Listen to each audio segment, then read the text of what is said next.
When you buy delicious Girl Scout cookies, girls embark on great adventures, explore exciting careers, gain important life skills, dream big, face their fears, and so much more. That's right, your cookie purchase equals amazing experiences for millions of girls just like me. STMK Radio 100. You're listening to Stop the Madness, Keep It 100 with your host, Sean L., Let, and Tone the Stone on STMK Radio 100. 100.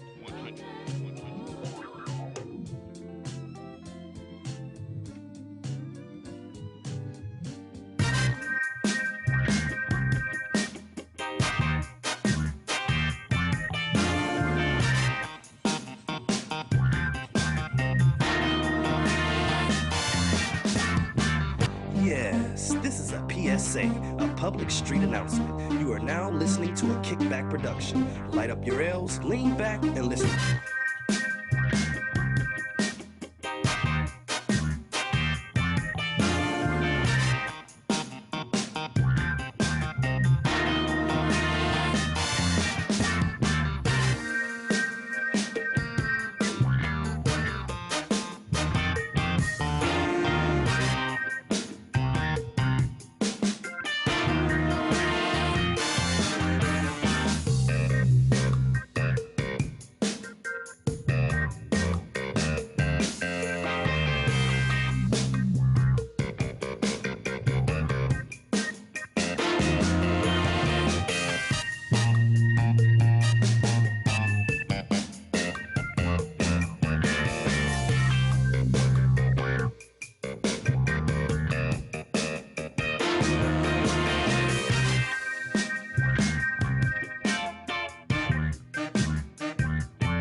Good afternoon and welcome to Studio 51.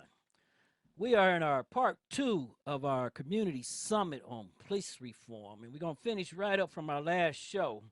But America has a lot of concerns about all the police shootings and unarmed black males being shot or dealt with by the police. So today we're going to be talking about police reform, and this is where we're going to pick up from. And to better understand these events and police reform or policing reform, we're going to be talking with our police correspondent, Saxman. Saxman, welcome to Studio 51. Hey, Sean, what's happening? And as always, sitting in the funny chair, holding up the world, we have Doug Million. Player, what's up? What up? What up, y'all? What's happening, everybody? Still looking for you know who. Oh, yeah, Mr. Rogers. Mr. Rogers. Last week we were talking about police reforms, and we started on what police reform was, and we had statements from Eric Jonathan Brewer, and he stated some things that the chat room picked up and a lot of law enforcement officers picked up on it for our summit.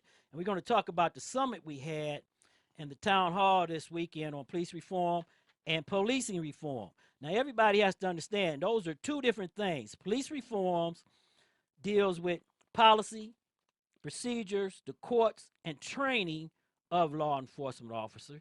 And policing reform deals with actually how the police officers go out into the street and do their job. What'd you say, man? Okay, so you got that. So everybody can know in the chat room, there's a difference between police reform and policing reform. Okay, so there's two things, and everybody has to understand. We're going to pick right back up to that this is nothing new. This has been around since 1851. We did our homework. We're going to do a little history lesson. You're going to learn some things about policing that you didn't even know. Police reforms did not start with the recent shootings, and it did not start with the recent problems. And we're going to go back into history, and we're going to tell you when it started, how it started, and it's been around, and it's been a problem for a long time. So everybody has to take part in this. But before we get started, I'd like to welcome Facebook Live, YouTube Live, Snapchat, Mixcloud, Twitter, Instagram, and we are being broadcast live on Ustream TV. Thank all the social media and everybody for coming up here. Thank you, thank you. Yeah, thank you. Now, as I said last week, we had statements by Jonathan J. Bureau, who came on, gave a statement through his social media platform and came on to the show. And he said some things that the chat room picked up on it immediately. Wow. And I'm going to tell you this, Sax Man, they not letting you off the hook. We at the summit, we talked to some Black Lives Matter people. Yeah. And I have to say this again, as I told the people at the community summit, Black Lives Matter did not start in 2013 or 2014. Black Lives Matter started way before then, before it was called the civil rights workers and the civil rights people. Then it was called the Black Panthers, and then it was called the Black Panthers, and then it was called the Black Nationalists. Get on the bus. So we Before have to that, it was understand that, called, Master, okay? Stop beating me. Get on the bus. So we're gonna go back around, but as I said, now we have the DOJ and the Department of Justice started off going into police reform. We're going to talk about that in depth, and we're going to talk about the 19 top serious cases here in America. Mm-hmm. Okay. Now, the DOJ has been in 21 different cities in the last 4 years. And out of those 21 different cities, if you just throw them to the side, there's been over 8,000 cases being investigated. 8,000. Police misconduct or police shootings. Wow. Or somewhere where people feel they've been wronged by the police. What'd Okay? you say, man? I mean, that's a lot of breaking crimes. Right. You know. We're not even talking about criminals. Okay. Ooh. We're not in the summit. The problem that I have with everybody, where everybody don't get to understand what's going on, is that everybody want to go immediately to criminals. Okay. Mm-hmm.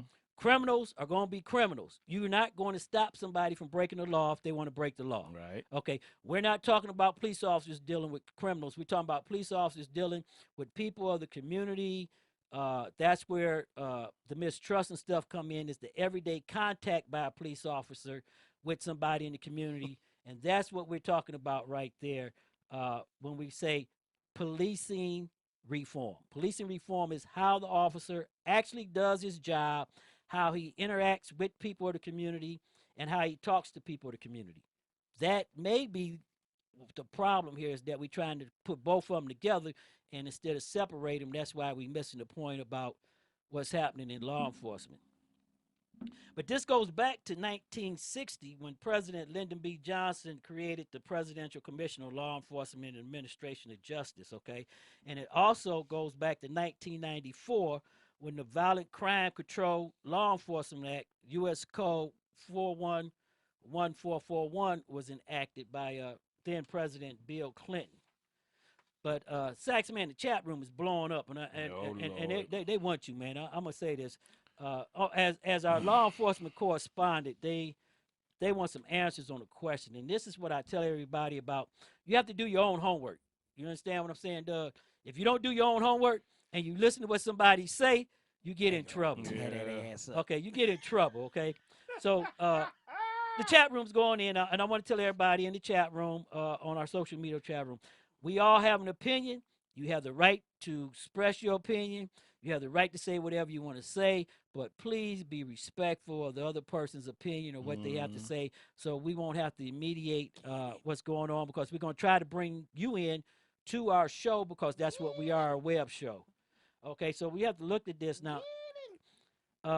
We're going to have to set the record straight, and Saxman, our police correspondent, who has over 30-some years in law enforcement and still out there protecting you, is here to sit in the hot seat. I'm ready to sit down somewhere right now. Yeah, you're going to sit down for real in a minute, because you're going to get lit up a little bit. Yeah. Time to retire. Let me Now, call the boss. I don't want to call anybody, and I'm going to set this straight too, set the record right.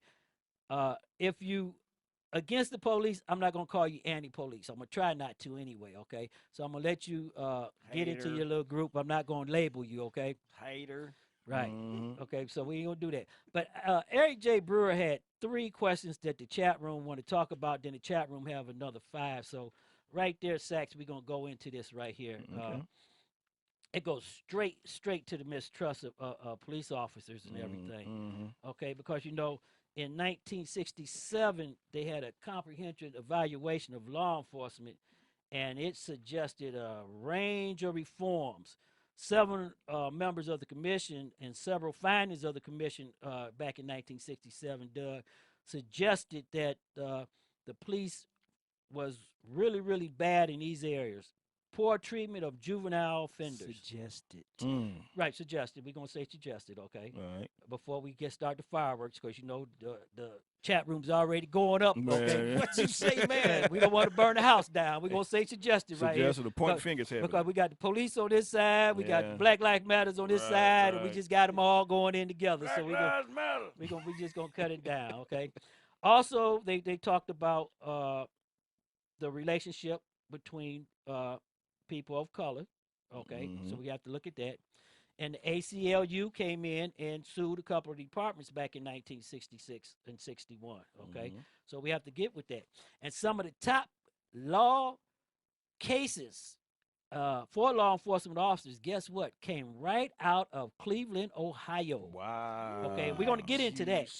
We're going to get into that because the Cleveland Police Department has been involved in police reform in ways that nobody even know that they were infected with the city. For a very Okay. long time. So the chat room, get right to the chat room. I think the chat room saying Eric Brewer said that the police couldn't run plates or it was illegal to run a plate. And can he make law that states police officers can't use marijuana as probable cause? And was it illegal for the police to leave the city and to go into another city, specifically leave Cleveland to go into East Cleveland with that Chase? But Sax, wait a minute, I don't want you to answer none of that, okay? Please But don't. because to be Pacific, when we had his statement and everything, Mhm. we was doing a show on the 57 Mariora race for the city of Cleveland, Mhm. and we was doing statements about people that were getting into the race, and we wasn't trying to do no fact checking, and we wasn't trying to ask them what they Right. was doing. We was asking them about their platform and Right. everything. Okay, We was just reading the statement. right. Yeah. And when we Yeah. went into police reform on that show, before we went into the Senate, into our summit, we went into police reform because that following weekend we was doing the community summit Right. police thing, and we wanted to start it off right and have a little thing because we wanted to do a live show on our summit. Yes. So without further ado, Mhm. Oh Lord, here we go. Here we Doug, go. tell us All right. tell us what Eric J. All Brewer right, said. listen. Now, folks, I need y'all to understand. First of all, like you said, we were reading statements. Right. There was no research involved in Right. this. We were literally giving the candidates or the candidate elects or elect candidates or however you want to call it. We were giving what they were saying that's, from their social That's media fine. platform. That's fine. They know Now, that. this is what Eric right. What he this say? is what Jonathan Brewer had to say. Number one, he said cops better not conduct suspicionless license plate searches. Now, the next statement he said, the number 2 statement he said was, if cops do smell weed, the only thing I want them to say is, damn, this shit smells good. Unless y'all done fuck somebody up, and if council won't pass it as an ordinance, I'll get the signatures from you, and we will make a charter amendment. Mhm. Okay, number 3, he said, 100 Right. non-resident police employees invade another city and murder 2 unarmed resident citizens. No problem. Now, Sax, let me say this right here, Sax. All right, Okay, here we go, I'm here we just go. going to take it down the line. Here we go. You the police correspondent, and this is what you do as a pundit. So let's get into it, and I want to hear your answers to this because I want to hear you tell us. Well, now you have to look at what he said. You know, the act of an assurance or suspicion, belief without sure proof. Now, that's kind of funny because how is it that? Well, okay, I'll leave my own personal opinion out of Okay, it. what about the feeling and mistrust of a person? Okay, who's feeling suspected? mistrust of a person suspected. The state is being suspected to shield from suspicion. Now, Okay, well, tell me this: what type of police computers are there? Why don't you well, tell us? Okay, tell us about that. there's 5 types of computer systems out here that police can use. One being it's called NCIC, which is the National Crimes Information Center computer. That that's out there for us. There's another system called OLEG, Ohio Law Enforcement Gateway. That's Okay. another system. Yeah, that's off of the internet. That's so off yeah, the internet. That's off the internet. There's called LEADS, Right. which is operated by the Ohio Highway Patrol. LEADS stands for Law Enforcement Automated Data System. Okay.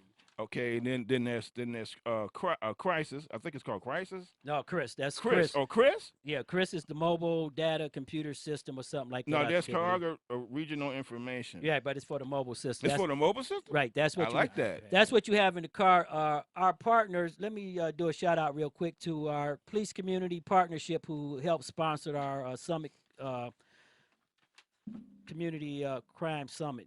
Yeah, Chris is the mobile data thing that police officers have in car. They can do most of the stuff from the car now without So even that's that talking to the laptop they dispatcher. got in the Yeah, car where you they you can interface. check through. You can check plates. You can check names. You can check for warrants. Right. And now, what was that fifth system also that you were talking about? You said 5? Leads. Did I tell you about leads? No, what's the fifth one you said? The fifth one you said. Yeah, you told us about. Oh, Leeds. Chris. No, Yeah, after you Chris. just told us about Chris. I told you about Chris. My bad. CCH, which is a computerized criminal history computer. That's a good system. Keep looking at me when you say it. But I'm looking at you because I'm talking about criminals. Right. So let me ask you this. Is that the one ran by the FBI? That's the one ran by the FBI. Okay, the FBI runs CCH, and then Mhm. the state, the National Crime, NCICs. Okay, Mhm. there's 2 different systems. Right. Now, I want to know right there, since they told you the 5 systems that they running on, why can't a police officer use the system, or how are they supposed to use the system? Well, police officers, long as they're conducting police business and or performing their duties in a law enforcement manner, they can use it in any way they see fit. Okay, so they can run a plate long as They it's can part run of their a plate job. long as it's part of their job. Right. They can run a license And plate. we're going to talk about that because you know what? I went back and we pulled up some court things, but to Eric Brewer's question, Mhm. Dougie Fresh, Yeah, so read. I want to get into this because I want to see the chat room go in on our police officer right here. Oh, Go ahead to question 1. so the police can just stop my car for nothing. get out and kick your butt. Okay. That's a good one. All right, now what's the question? So the police can just stop my car for nothing. Not stop your car for nothing. In the state of Ohio, the police officers, well, put it this way, driving Ohio, having a driver license is a privilege. It's not a right. It's a privilege. So if you're committing minor traffic infraction, you can get pulled over for it. It could be suspicious. It could be any type of suspicion. Wait, but what was that? Was that? Wait a minute, hold on. I think he got that mixed up. So Brewer didn't say that. Did Brewer say that? No. no, that's the chat room. No, said no, that. Oh, no, the chat room said no, it? No, get off the chat Chat room. room. We getting No, double No, teamed. Right. The chat room do it. We want to stay on Brewer's question. I think Okay, but on Brewer. the statements. Okay. Right, Ah, Brewer shit, said- He said over he here said, double teaming the cop. He said the cops better not conduct suspicious license plate Right, searches. and Right. that's what we want to answer that question right there. When he said that the police officers are not able to do suspicious license plate, which we just questioned I just- suspicious license plate, but he also said they better not do it. Right. But to our police correspondent, Mhm. respond to the chat room and to everybody. What is the law on law enforcement officers using their onboard computers or the dispatcher to check license plates or do a random license plate check, or they see a car come down the street and they just want to see if that's a newer model car that's stolen or Or something. if they behind you and driving in the same direction and Right. they just decide to run your plate. Right. So tell us about that. Well, the police officer has the right to stop a vehicle. Okay, but is it legal for them to do that or make the run? Yes, it's legal. What makes it legal? State of Ohio says it. The Supreme Court ruling says it, that they can pull a car over for any reason, whether they broke the law or not. Oh, okay, but let me ask you this. Okay, hold on. Let me go into the chat room because the chat room firing up because you're not giving them the answer properly.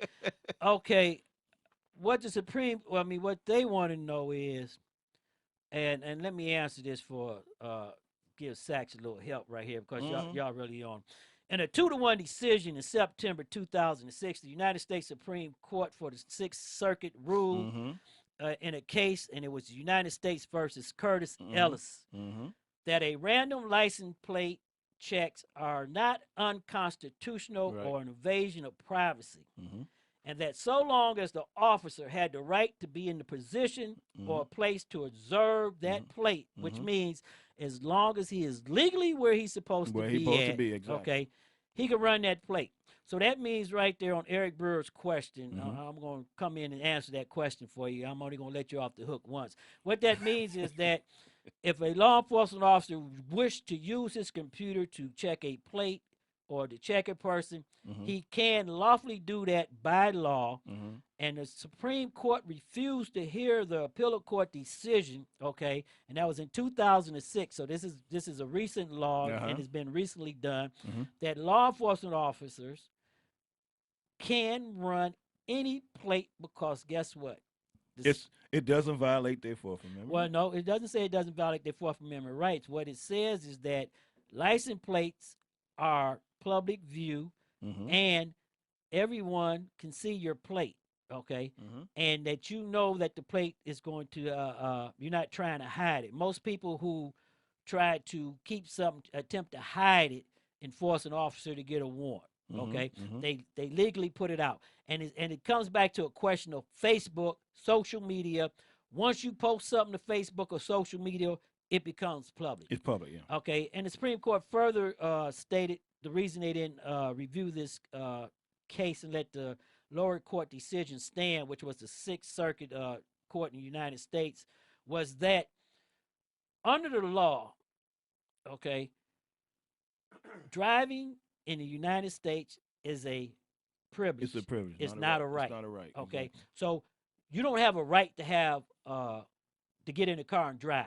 You got to go get a license, and the state got to tell Right. you to do that. Okay, My so car. so that's what it said. Well, no, Ellis- if you live in Ohio. And it further states that Ellis appealed that decision, but in October of 2017, in 2016, the Supreme Court refused to even hear the case and threw it back to the lower court. But it's my car. Okay, But you got to have plates on that car. right, and it's no your plate is normally served, and also the plate belongs to the state of Ohio. That's right. It doesn't belong to you, They can take it when they get ready. But you couldn't even see the plate, officer, because it was in the back window and my windows is tinted. and that's illegal. Yep. But See, we're going to go back into that like I did at the summit. that's an infraction. This is what get people. I'm glad you said that. This is what get activists and all my activists is in it that's going in the chat room and everything. This is the same thing that I tried to explain to you at the summit Saturday on the course, driving while black. Okay, everybody knew what we was talking about. The activist goes into a law. Okay, and we're going to talk about some of the major laws, but you have to look at this. When you're driving and you run a red light, okay, the activists think, oh, the police officer stopped me for a red light. So that's what they want to argue. But there's many laws that apply to traffic stops. Mims versus Pennsylvania, okay? You got the other laws. You got state laws that say you must identify yourself. Right. One thing that gets everybody in trouble that an activist want to do, they want to tell the police officer what they don't have to do, Right. or what they're not going to do. Right. But Man, guess I was what? going down the street to the gas station to get a single. It don't cigarette. make a difference what Yeah. you did. Once you got into the car, you belong to the state of Ohio. That's right. Is But it? it's my car. It's not your. Is your car? Yeah, the car's yours, but the plates the- and your driver's license but- belong to the state. State But of it's Ohio. on my car. But it belongs to the It's state. not your car. Actually, it's not your car. I paid for it. You paying for it, but you drill. It's a privilege to have that car, and it's not a right to have it. And that title name I is in paid it. taxes and everything. But that You have a title right would to say have the it state sit. on You it. have a right to have it sit in your driveway, Mhm. but you don't have a right to put it on the road. So all I can do is sit in my car, rev the engine, and bump my sound. That's Listen right. to your sounds. Yep. And Now, once I pull out my driveway, You it belong ain't to my now- car you no more. belong Now, to me, going- buddy. going back to that, let's go. We just told everybody about that Brewer's first question. This is why the activists, again, as I was saying before, and I'm telling everybody again, you must do your own research. And if you're going to be an activist driving in the car and you're going Mhm. to argue with the police, Mhm. learn You the better know law. the laws. Hell, I might Because- as well catch the bus now. Because the law is clear on here, okay? The law clearly states you have to have a driver's license, and you have to have that driver's license on your person, Mhm. and you must produce it to the police officer Mhm. at the time he requests it. Upon request. If Exactly. you fail to do any of that, it's no longer a minor misdemeanor crime. Mhm. It's a misdemeanor arrestable offense. And you can Okay, lose I your gotta so driver's have my that means- slave papers, even though, oh Lord, Jesus. and you can Okay. lose your rights too. Right, you can lose your It rights. can it can be revoked. But Doug, what was that second question that Eric It- Brewer wanted to talk about? If the cops do smell weed, the only thing, if the cops do smell weed, And they the will in only your- thing and they I will want in your them to car. say is, "Damn, that shit smells good." Okay, and I think what the chat rooms all is saying, and they asking you, Saxon, we're gonna let you Uh-oh. do this again. Can Eric Brewer write law, or can he tell police officers not to enforce the law? Because under the U.S. code, marijuana is a controlled one substance. So, right. tell us about that. Number one, Mayor Brewer can't tell us how to do our job. Number one, he can write. What's that word I'm looking for? He can regulate, he can regulate. and he law. can put policy, Right, put but he policy. cannot tell enforcement. Exactly. Because we got a statement also from the Attorney General's office. But go ahead with that. We the people of the people, by the people. By the people. You know, Brewer cannot write laws. He cannot tell the police officer how to do their job. Again, law. If you walk up to a car and you smell smoke, you smell weed in the car, that's a controlled substance. Ain't my weed. Under Ohio federal law, only the state can change it. He can't change it. Right. Well, he can't change it, but he has to go through council and get a ordinance written. Yeah. Right, and that's what he said. Right, he right, said, right. He said, and if council won't pass it Mhm. He'll as get the an signature. ordinance, I'll get the signatures from you, and we will make it a charter amendment. Now, there's only one I problem don't with think that. that'll No, go no, through. he can do that because Cleveland did that before on the gun law Mhm. and the residency law. Mhm. Okay, Okay. so Mhm. there's a certain principle for mayors doing that, but the bottom line is what it comes out of is that the state of Ohio and your legislators overturns that. Okay, because the law has to be uniform, and you can't go against the law to make a law. Well, it's just gonna be just a simple minor misdemeanor. Right, he can anyway. make it a minor You know, for misdemeanor the ticket, citation yeah. below, but he can only do that below a certain amount. Mhm. Okay, Right, because I do know that in the state of Ohio, less than 100 grams Right. is a minor misdemeanor, which is Right. a ticketable offense, and you can pay it. You can call on the phone and pay it, or you can go to court and fight it. now Right. that third question he had from the that they wanted to talk about, what was that, Doug? All right.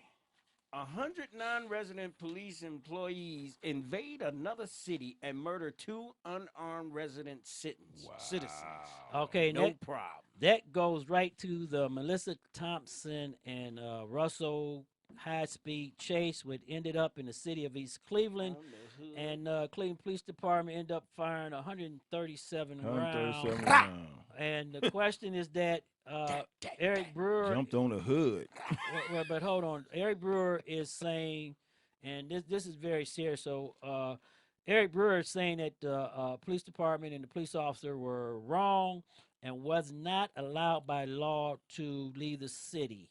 And Sax, that's what we want you to answer to for the chat room.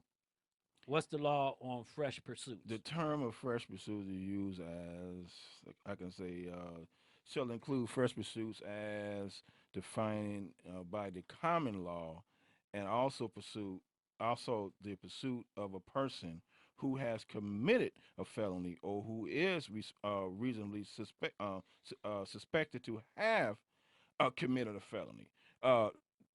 Put it this way: you commit a crime Mhm. in the city of Cleveland. Right. Cleveland officer get behind that person Okay. and chasing them, and you run into East Cleveland. That cop ain't gonna stop and say, "Oh, I can't cross the line." He's gonna pursue you into that city. Okay, but is the state law gives him the right? State law gives him the right to pursue into other cities and make the arrest. Now, what about when he get a call from dispatch telling him to call off the pursuit? Well, quite naturally, he's supposed to call up super. He can keep the Well, he that- can that- keep the car in close well, observation. that goes back to where we're going to talk about later on into the show.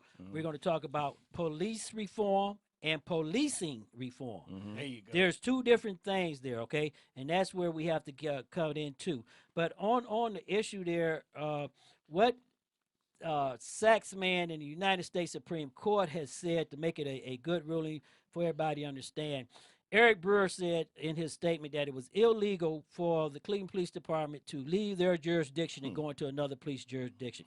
And what the United States Supreme Court has said, that as long as a law enforcement officer is in pursuit of a suspect that committed a crime in their jurisdiction, and they have them in eyesight. This is the key, people. I want you to understand it. This is the key. As long as the law enforcement officer have them in eyesight, he can leave his jurisdiction and pursue that person into another jurisdiction. So what they're saying is, if he can't see the suspect no more, he has to terminate the pursuit. He cannot enter into that city. But as long as he has them in thing, and the city of East Cleveland does not take responsibility for that pursuit. Under United States Supreme Court decision, an emerging thing of Law Enforcement Act 141114 of the U.S. Code clearly states that law enforcement officers in pursuit of suspects who leave their jurisdiction retains the right to make arrests and handle suspects. That's right. East Cleveland only get involved after the chase is done or accidents happen or somebody get hit, Right. and any crimes that occur in their city. They house and they investigate. Right. They're like, say that the shooting didn't take place at the end of that chase, Cleveland could arrest them, get the car, and go back to their jurisdiction. Okay. But once the shooting took place, a crime actually took place in another city, so that city has has to take over. Take over. Yep. Right. And Because there's no well, jurisdiction. kiss Miss Mitchell. So now we're going to ask this question right here, and I want everybody to understand this, okay? Is it police reform that we are seeking, or is it policing reform that we are seeking? And the two differences, and I want to say this, and when I said this before, police reform goes back to 1800s when police departments was first established across the United States. And that's policing reform is policy, training, courts, supervisors, and the way that the police officers are told what to do. So police reform is dealing with the officer and not the act of the officer. That's correct. Thank you. It's policy. Their policy, their procedure. performance. So you have to understand this when we talk about the CBC, the Community Police Commission. You know, there's only two of them in the United States. One here in Where they Cleveland, at? one in Cleveland, and one in What? Seattle. What you say, man? That's right, one in Seattle. And their job is very specific to engage with the community, because it's called the Community Police Commission. They are community members, and they actually set the policy for the police department. That's the new wrinkle here. They actually set the policy. Okay. Okay. Once the DOJ came in and the DOJ set the committee up, okay, then the committee runs the thing. Now And tell the people what the DOJ is. it's the Department of Department Justice. of Justice. Now we have to go back into this, and I want to say this before we go to break. On our, we said this at the summit, okay, and everybody has to understand that police work is an inherent dangerous profession, I agree. and everybody, if you don't take a proper lead in police work, such as the community and the police officers and the supervisors, the police officers, the politicians, and everybody, okay, people die in law enforcement. Okay, Yes, on both sides. police officers of that die. coin. On duty and off duty. Okay, police officers give their lives, and they never know when they're not going to come back home. So we have to give them the utmost help and respect. Suspects are killed in law enforcement. Not that anybody leaves home in the morning and say, I'm going to kill somebody. Chat Right. room, he says suspects, Right. not criminals. Right. Suspects, So, not yeah. criminals. There Right. you go. Let's go.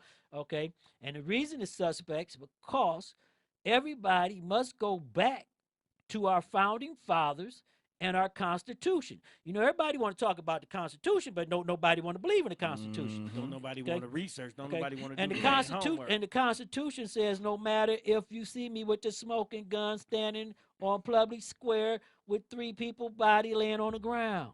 Guess what? You're still innocent to proven guilty. I'm innocent until proven guilty by a group of my peers. Okay?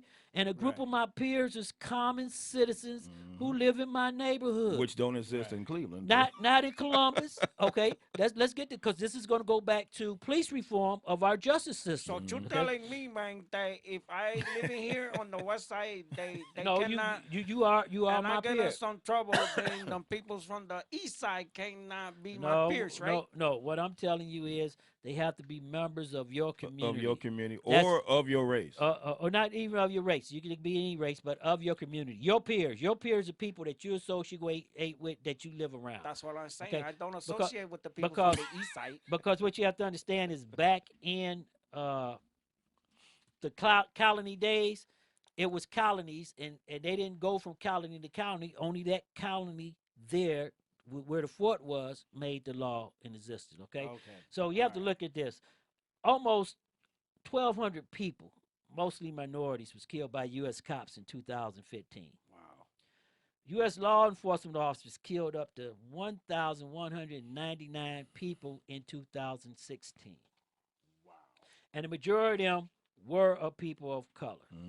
Okay, so we're going to talk about a little bit on both ends, okay, because according to the open source report and the project from our partnership in community policing and partners in community policing, 574 of those individuals who died were minorities, 511 were white, and 107 was undetermined. So the numbers are not that big, and they're not that far apart, okay? But more black males are killed by law enforcement officers. At astounding okay? rate. And you have to go back into this also, that police killed at least 102 unarmed black people in 2015. That's nearly twice a week. Black Lives Matter. Right. Now, you have to ask yourself, again, we're going to go back to this, is it police reform that we're seeking, or is it reform of policing? Okay, the way the officers go out into the field and do their job. That's what you have to look at here. 'Cause I think what people are doing, they're getting them both mixed up. And at the summit, we got the numbers, so the numbers don't lie. No matter what side you come back on it, okay? Nearly 1 in 3 black people killed by police officers in 2015 were identified as unarmed, and the actual number actually go higher. And there's 8,000 cases, and I think I said that earlier, police misconduct in the United States. And at the summit, when you sit down with people from different groups, the ACLU, the Attorney General's office, when you come back into groups like Black Lives Matters, Black Lives Matter. the Sea of Blue, and all that, when you come into all these groups, and when you sit down and they start giving you these numbers, you can't turn your head away. You got to do exactly what we did at the summit. You have to sit down. We had representatives from the FOP there, and you have to address the situation. And the problem here is, like one of the FOP members said, weapons on the street, and we have a violent society. Okay, that's fine. We have to talk about it, whether you like to hear it, whether you agree with it, whether you pro-police or whether you anti-police. Everybody going to have to sit down at the table, and we all going to have to agree to disagree first. Okay? The second astonishing thing that I learned at the summit, which really shocked me, and these are coming from lawyers and from police departments and cities. This isn't coming from no group. So these numbers that I'm giving you, these numbers are coming from city mayors and attorneys and prosecutors, okay? Unarmed black males were killed 5 times at the rate of unarmed white males or their counterparts. There again, we have to go back to Black Lives Matter. the question, is it and I'm gonna say in the chat room because we got Black Lives Matter people here. Yeah. I'm gonna say, and everybody, is it a matter of the way the perception is, or is it the matter of the training? And we're going to go in depth into that. But right now, we got to take us a break, and we're going to be right back. And I want everybody to stay with us, especially social media, because we're not done on this one. When you buy delicious Girl Scout cookies, girls embark on great adventures. Explore exciting careers. Gain important life skills. Dream big. Face their fears. And so much more. That's right, your cookie purchase equals amazing experiences for millions of girls just like me.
Hey, Thirst, can I try out a few Coke Summer sound effects on you? Yes. Cool. You okay with this? Yes. And this? Yes. And what about this? Yes. Ha! Gotcha there, Thirst. That wasn't sound effects. That was a Coke. I'm no longer thirsty. You're so out of here. Coca-Cola. family of 5 to the amusement park can cost a small fortune. Oh, yeah. So to save some money, we thought, hey, let's bring the amusement park to us. Yeah. Go ahead. All right, step right up, young man. Are you ready to ride the Wacky Waterfall? That's just the bathtub with the shower head running. Nope, it's the Wacky Waterfall. It's the shower, Dad. Waterfall. Wacky. There's an easier way to save. To get a free rate quote, go to geico.com. Then buy online, over the phone, or at your local Geico. And now back to John with the weather. Yes, Andy. Tonight, a big storm. Storm this! Get the soccer offer from Pizza Hut and Pepsi. With every 2 medium pan Super Supreme, you get a real soccer ball and 4 cans of Pepsi for free. Yes, a real soccer ball and 4 cans of Pepsi for free. Yes, Pepsi and soccer ball. Don't miss the Pizza Hut and Pepsi soccer offer. With every 2 medium pan Super Supreme, you get a real soccer ball and 4 cans of Pepsi for free. What about the weather, Eddie? Don't resist and call 19,000 now.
Hello? Hello, sir. I hear you having problems putting together your new kitchen unit. Oh, yeah, the instructions say that... What now? The instruction manual. It makes absolute... Stop reading that. Well, what would you suggest I use? I suggest you use the fact you're a man. Huh? Guys who got pride never relied on no guide, sucker. I'll give you some step-by-step instructions. Buy Snickers, remove wrapper, bite chocolate, and get some nuts. Go to GetSomeNuts.tv for more Snickers man coaching. AP Radio News. I'm Ed Donahue. Two strong sovereign countries from time to time will have differences. Secretary of State Rex Tillerson is in Mexico, and so is Homeland Security Secretary John Kelly. They will be meeting later today with President Enrique Peña Nieto. The two men are talking about immigration and trade. Kelly wanted to make one thing clear. There will be no mass deportations. Everything we do in DHS will be done legally and according to human rights in the legal justice system of the United States. Kelly also said there will be no use of military force in North Dakota. That's the sound of police officers in riot gear entering the Dakota Access Pipeline protest camp. Protesters were told to leave. Some decided to stay. An aide to North Dakota's governor says officers checked structures and began arresting people, putting them in vans to take to jail. About 24 people were arrested in the first half hour of that operation. Syrian peace talks have resumed in Geneva. Human rights lawyer Noura Ghazi met with the UN special envoy. I just want to know that my husband is alive or dead. And if he's dead, I want to feel this sadness about him. And I want to know if I should waiting for him or not. Russian President Vladimir Putin is expressing hope for the success of a political settlement in Syria. Supreme Court Justice Ruth Bader Ginsburg is praising the media at a time when the Trump administration has accused reporters of being dishonest and delivering fake news. Ginsburg told the BBC she reads the Washington Post and the New York Times every day and that reporters are trying to tell the public the truth. Houston police say an 18-year-old sandwich shop employee was shot and killed while trying to protect his mother during an attempted robbery. The mother was not injured. On Wall Street, stocks are mixed. The Dow Jones Industrials up 37 points. This is AP Radio News. The nation's top military officer says President Trump will be given a list of options for defeating the Islamic State group. The AP's Jerry Bodlander has the story. During a question and answer session at the Brookings Institution, Joint Chiefs of Staff Chairman General Joseph Dunford said the Pentagon-led review will include more than just ways of defeating the Islamic State group. It's also Al-Qaeda and other groups that present a trans-regional threat. Dunford said the president will be given a full range of options and had this reply when he was asked if that would include more U.S. forces. I will go to the president with options. The strategy review is expected to be delivered to the president next week.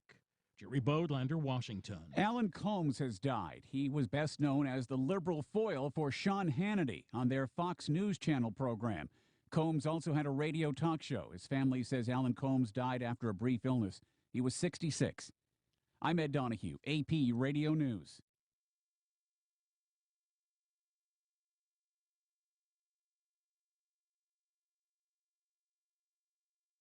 You're listening to Stop the Madness. Keep it 100 with your host, Sean L. Let and Tone the Stone on STMK Radio 100, 100, 100, 100.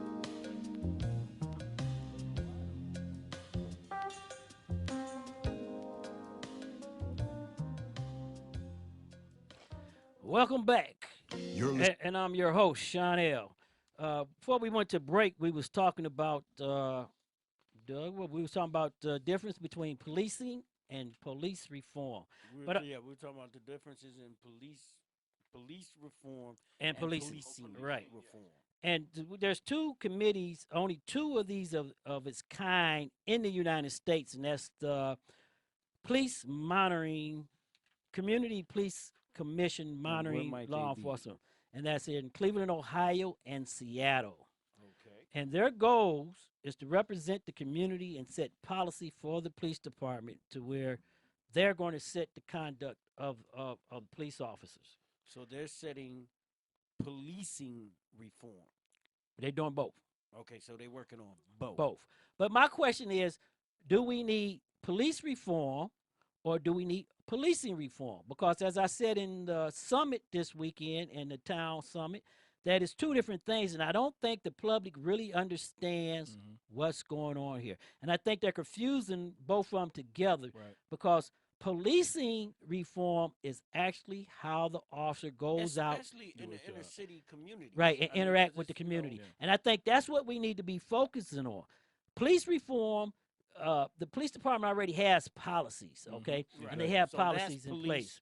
reform. Right. And they have policies in place already, okay? So when you look at the policies they have in place, if a police officer violate the policy, then you have to deal with them, okay? Now, we got a thing from the CBC and some of the black people who want to see police reform, and this is what they're talking about on police reform. They're talking about having all shootings go before a grand jury, okay?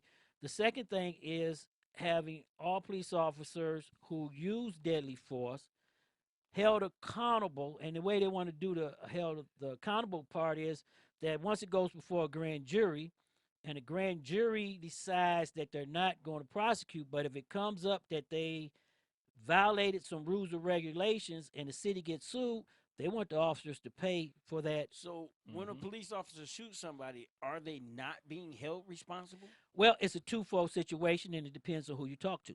Okay. Some say that the cases are not being properly investigated. Okay.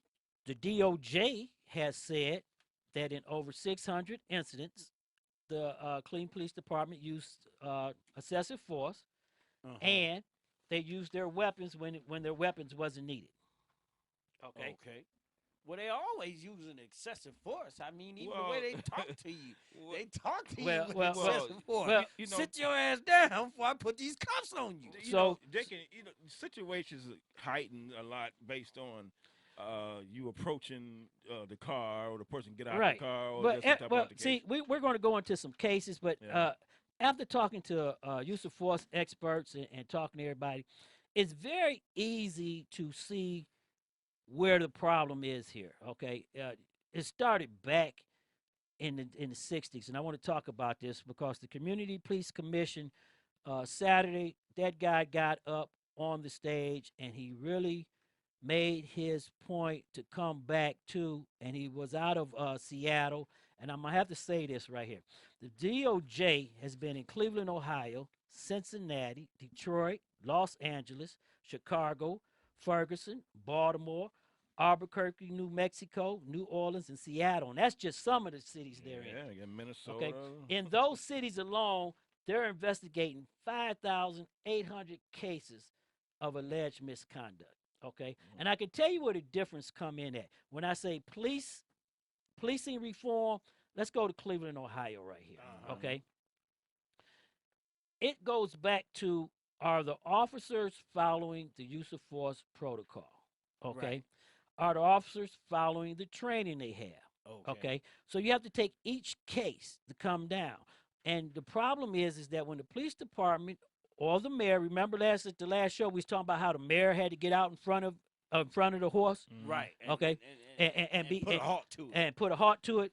One of the things that the CBC and the Community Police Committee and them want to do is public transparency, and that's what they're calling for the police department and the mayor to come out, tell the truth, keep the public informed what's going on, and let them know what's going on up front. If your officer make a mistake, say, hey, our officer made a mistake, but his mistake was predicated to this, and it wasn't going to change the outcome. Right. Okay. And not say, well, this officer has been suspended and is on Well, paid well, leave see, of no, absence see, or- this is another problem right here that is a problem for police officers. Okay, my personal file and what happens with me and my conduct on the police department that has nothing to do with that shooting should come into play.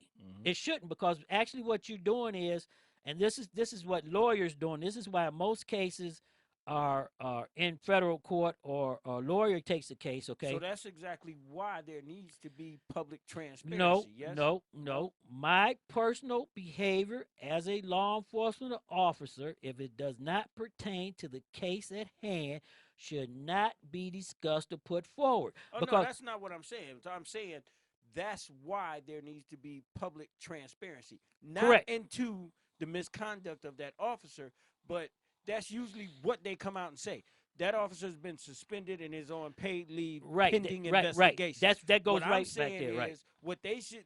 That's why there needs to be public transparency. So they don't. They need to. But that's like all that you should said be before, said until they go into internal investigation of and get the full fact. Right, but that's what I'm saying. That's why they need public transparency. Right, so you right. don't have to deal with that. Well, you're going to deal with that anyway, but I don't think that should be part of the answer. case, right? Because So what there- that does is, what it does is, it's the worst thing that happens, and it's a violation of that officer's constitutional rights. See, we're going to go on both sides of this ship here. One, okay? and two, it puts Okay. him in a bad light to begin with. Not only that, it already convicts him. Exactly, Okay? that's because, what I meant. Thank Because you for because correcting me. in the community, when if I've had bad dealings with 7 people in the community, and I get into a shooting, automatically those 7 people's gonna be all over the news media, all over. So I remember when he whooped okay, my ass. so that's And that's believe the me, biggest problem. Social media Now- hurts, man. Let me tell you, that grows like a cancer, like a wart. Well, it well, grows. well, you have to look at this too, Sack. Social media is a tool that wasn't around in the other days. Right. Okay, Right. so I'm gonna go back into that because I want to go into that right You're here. utilizing it now, big time. Because in the city of Cleveland, we have been on the forefront of police reform and policing reform since the 60s. Okay. Yes. Right now, today, the case that everybody's talking about that Donald Trump wants to do, and out of New York City, we know it is stop and frisk. Stop and frisk. Okay, but it started right here in the city of Cleveland in 1963 on October the 31st. Only in America. Okay, when Detective Martin McFadden. That's right. Yes, sir. Stopped the person and frisked them because of robberies. And let me say this right here. The case is called Terry versus Ohio. That's an old one. There, Okay. And it was on the 4th Amendment and the 14th Amendment Yep, violation by exactly. Detective McFadden for coming up on somebody that he thought was casing a jewelry store, which he was correct when he thought that he was chasing a jewelry store, and he arrested him and patted down.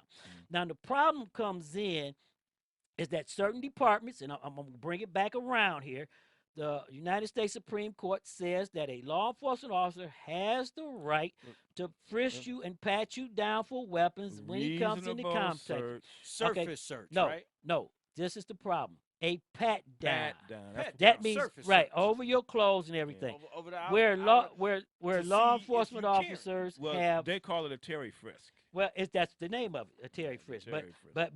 But it comes back to the issue here at hand that New York put it on steroids. Yes, they Okay, did. and when they put it on Chokehold. okay, when they put it on steroids, they only Yes. did it in minority communities. That's right. Okay, so They were snapping people. this is why the federal courts have ruled it unconstitutional. Unconstitutional. Okay, because actually, I'm gonna say this: police officers do violate people's rights when they stop. Because guess what? You can't make a person take off your shoes. You can't make a person pull their pants down. They do that all You the can't time. make a person Well, pull out their in underwear. nowadays society, they making them pull their but, pants but, up. but we're not gonna go. We're gonna keep it on at this level here. Okay. I got you. We're gonna keep it on the level. They can't come back. Okay. And it even goes into a vehicle. We're gonna go back in some of the cases that if a police officer stop you, Mims versus Pennsylvania. Okay, so you have to understand these cases. The Terry versus Ohio case is the biggest case of police reform and policing reform, and that was in favor of law enforcement It officers. set a precedent, didn't it? Right, it set a precedent across the United States because My we're still God, using it did. today. Yep. Now, the And all second training- big all case training is that. came out of Cleveland, Ohio. Maps versus Ohio. And for everybody, I keep telling everybody there's nothing new being done today that wasn't done 40 years ago. yesterday. Okay. And for Maps versus Ohio, that is a Supreme Court landmark case involving 1961 with some big time criminals right here in the city of Cleveland. And no other than you all know this man's name. Only in America. Don King. That's right. Used to run numbers. Yeah, Okay. And the case was set up where the police didn't have a warrant and went into Mapp's house to get the number stuff, and they faked the warrant with the lady who was there on the door, and they didn't have a warrant. Okay. And they arrested everybody, took all the numbers. That's why Don King went to jail and was released when he was running numbers. Okay. And the Supreme Court ruled that the police officers violated the 14th Amendment due process clause. Yeah, exactly. Okay. Unreasonable search and seizure. Right. That was right here with the Cleveland Police Department. If you go back to 1963, I told you earlier that Lyndon Baines Johnson, the president of the United States, set up a police commission. Okay. And that was coming out of Cleveland, Ohio.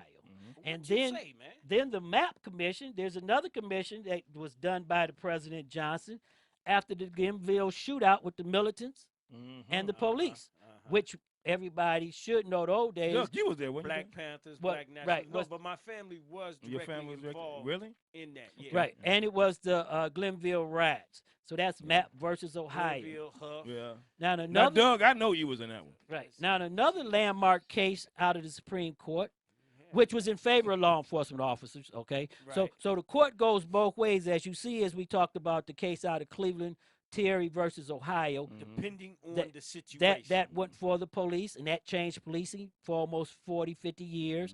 And then you have Mapp versus Ohio. That changed policing a little again, and that was in favor of the defendants or what police officers was doing wrong.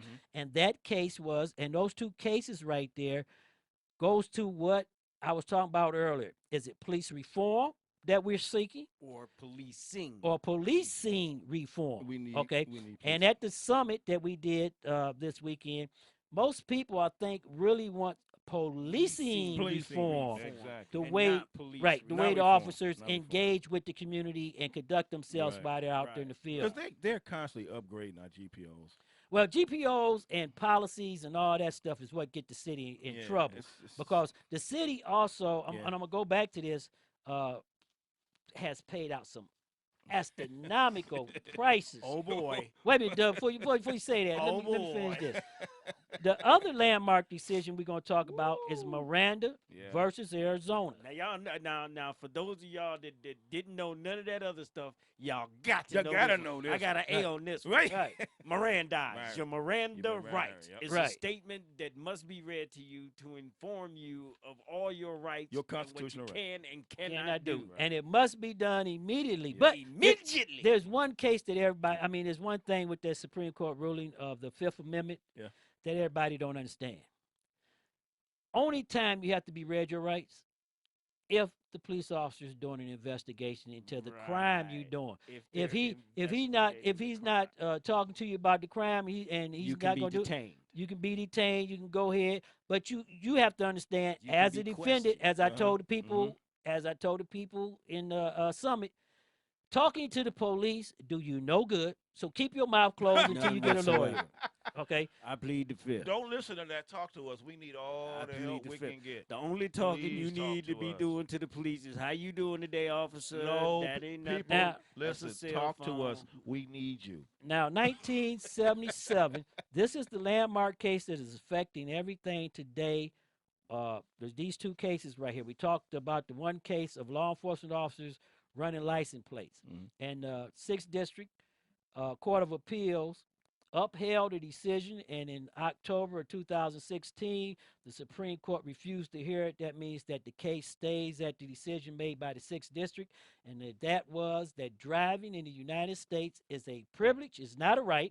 Ain't And your car. your license Ain't plate your license can plate. be ran, Ain't your checked, sticker. or anything without a warrant. So we all know that landmark case. So if the police come into a parking lot, and that case was set up on a female police officer who went into a apartment building parking lot that she knew was having a porn, what they call it when all the porn stars come in and give awards and stuff. STMK. And she was running the plates looking for STMK fellas. microphones.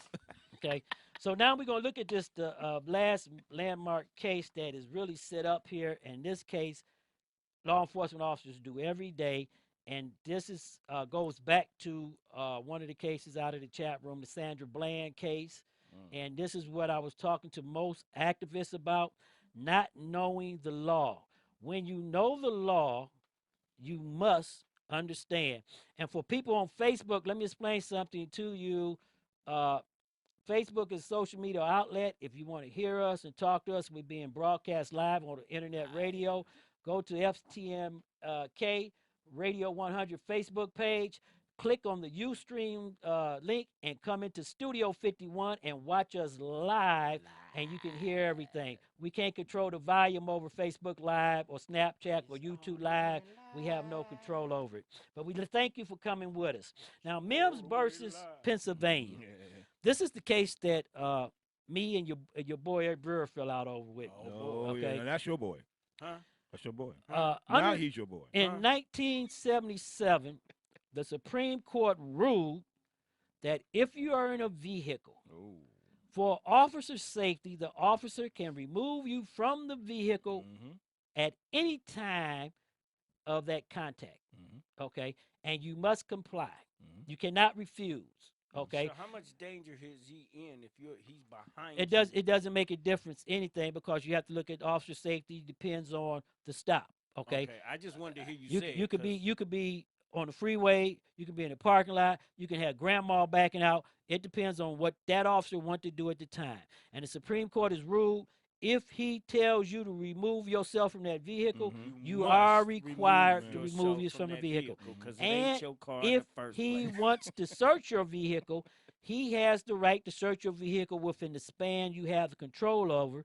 And he can go into unlocked compartments. Okay, that means if your glove box is unlocked or your armrest, he can go in it. He can go in it. If it's locked, he can't go into it. Okay, He can also use a thing called plain view, doctor. Well, plain view has nothing to do with Mims and them. Mims, Plain view goes all the way back to the Supreme Court ruling. If I'm lawfully where I'm supposed to be, anything I see is fair game. Just like walking into your home, you call because let's say your cat was up the tree. Right, that's fair game. You That's know, fair game. But and he we talking go back about- into your home to talk to you about it. I'm in your home. But he You talking called about- me to come to your home, so therefore, anything I see in plain view, if you got a Right. joint in your Correct. ashtray, I can get you for it. Oh, we Because- already know You that. can't say, "Oh, you gotta But- have a warrant." but no. no, But what he's no. talking about We have to is understand this. unlawful You have to search and understand seizure. this. Anywhere a law enforcement officer is lawfully at, he can do Is a crime is a scene. crime scene. He can force the thing, and that's It's Mills terms versus for that's Mills investigation. versus Pennsylvania on the right to take you out of the car and pat you down for weapons or check you without a warrant. Well, I was saying that for those legal people that learn a law degree on Google. Well, Now, what you talking about, Sean? That's more for the police officer's safety. no, correct? right. It's for police officer safety because what Mims versus Pennsylvania says that to give the chat room anything, and I know the police officers there and they're throwing high signs around. Yes, a Pennsylvania state trooper stopped Mims on a routine traffic stop. Okay. Mims was a convicted felon. Mims was a convicted felon who had committed murder. Okay. The police officer didn't know that. Right. But Mims didn't have a driver's license. Okay. And they asked Mims to step out of the car because the trooper wanted to take him to the side of the road so he'd get out of traffic because he was Okay. on the freeway. For his safety. For his and the safety. safety And of when Mims, the right. suspected No, person. no, just for his safety, officer safety. Right. And when Mims got out of the car, the officer noticed a bulge in his jacket. He patted him down. He got a pistol. Okay. Mims is saying that the officer did not have the right to ask him to get out of his car and search him because that violated his And 14th the Supreme Amendment. Court said the fact Right. that he found the gun. No, the Supreme Court said under Mims versus Pennsylvania, due to officer safety, a police officer can remove you from a vehicle at any time and you must comply.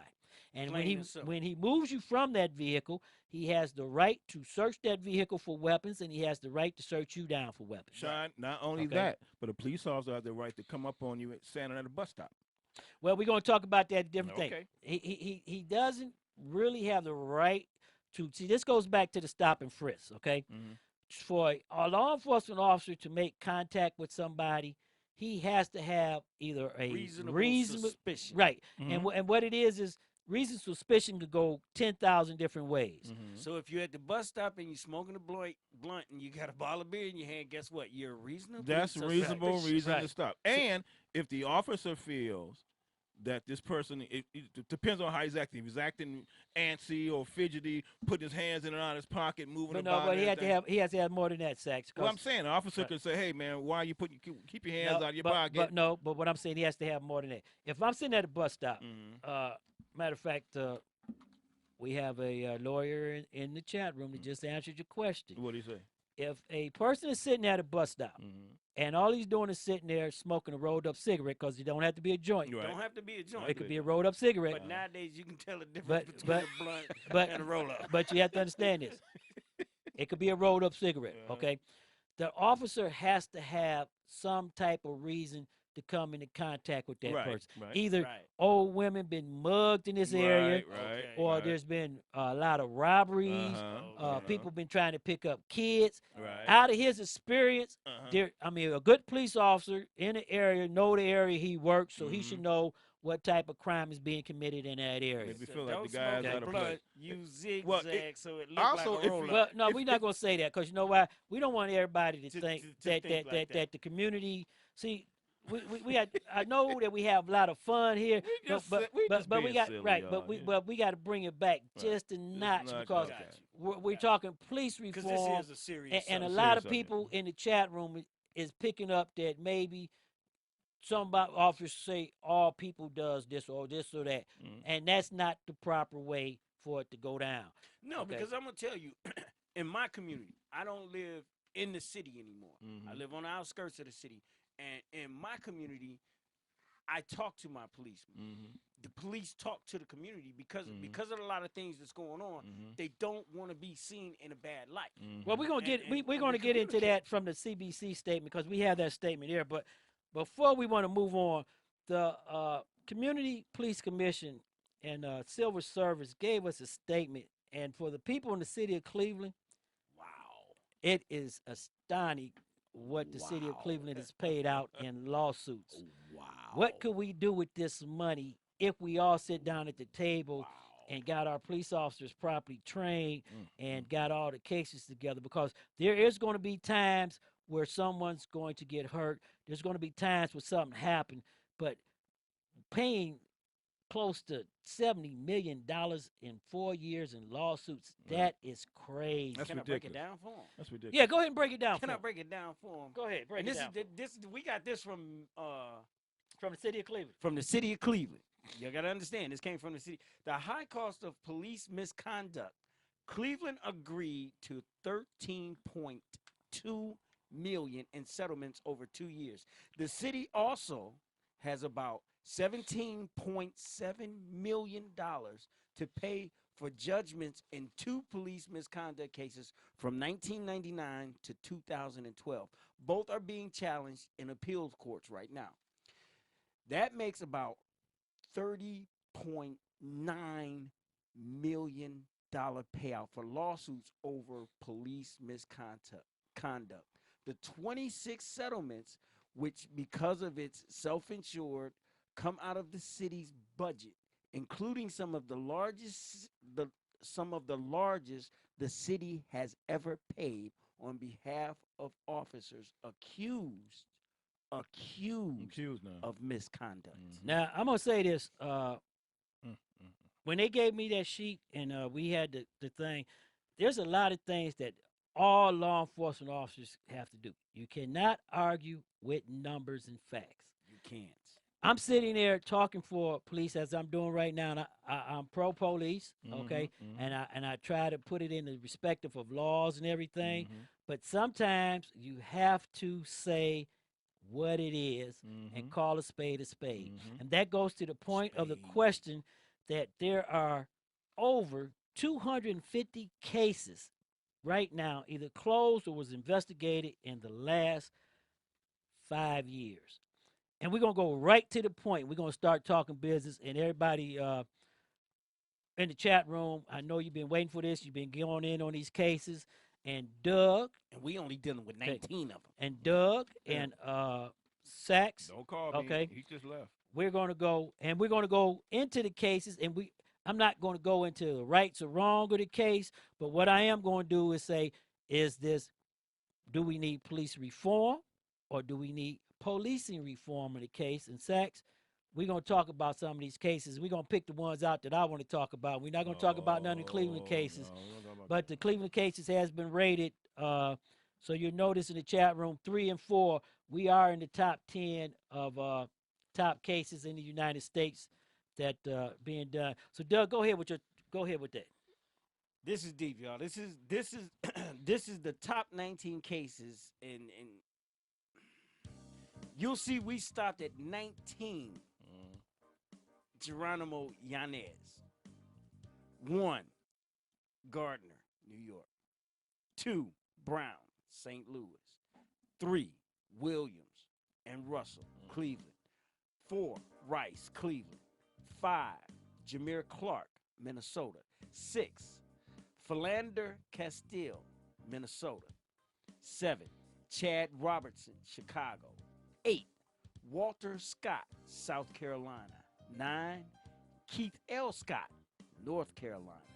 10, Alton Sterling, Baton Rouge, Louisiana.